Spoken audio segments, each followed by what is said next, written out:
पता नहीं कैसे का मन विचार है। हाँ का सोचत है मैं नहीं जानो। अच्छा तब बहु तोर गांव के चाचा हो। अच्छा तो तोर गांव के टूरी में हां टेढ़ा टेढ़ा ठीक है तोरो डहर तेरा है। हां और मैं तोर गांव में जातो ना हाँ तो मोरे डहर आँखी न काढ़ा थे ऐसे और मोबाइल में घाला धरा थे रे। हाँ हाँ ए तू डहर के तो और ज्यादा गुस्सा आता है। ऐसे का तो मैं यह सोचे हो का अरे तोरे गांव की टूरा बाई गाड़ी देखी, तोरे गांव की टूरा बाई गाड़ी देखी।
तोर मैया के बारे में बड़ा भारी रचना रचे रहो।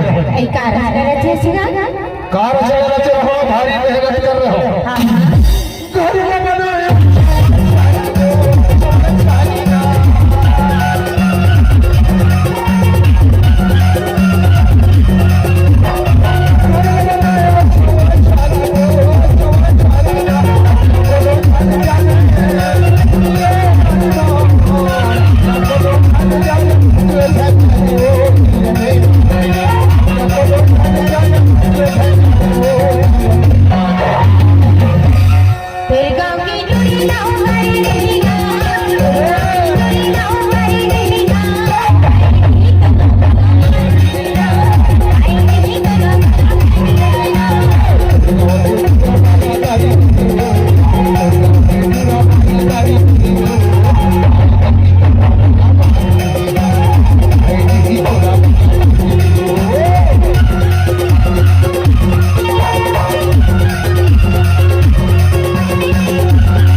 फिर मन में सोचत है का सोचते हैं तोर गांव की टूरा बाई गाड़ी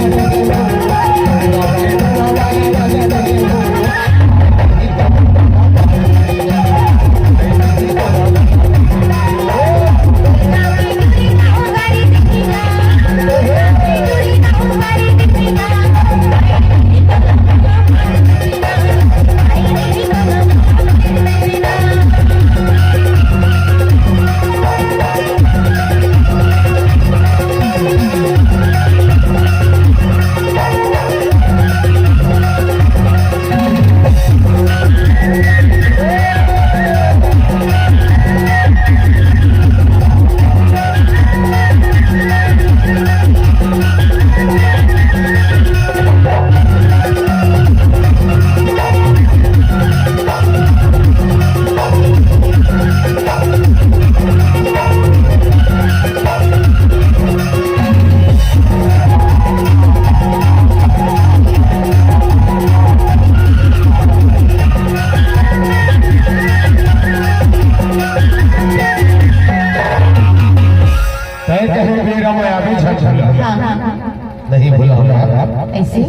एक समय मन तो याद हंसता है ना इतने मोटे इसलिए देखते तो मन ऐसे लगा कि क्या होता कैसे लगा तो बस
आज हमरा तो लगे पूरा ना हाँ हाँ तोर बाजी जहां ताकत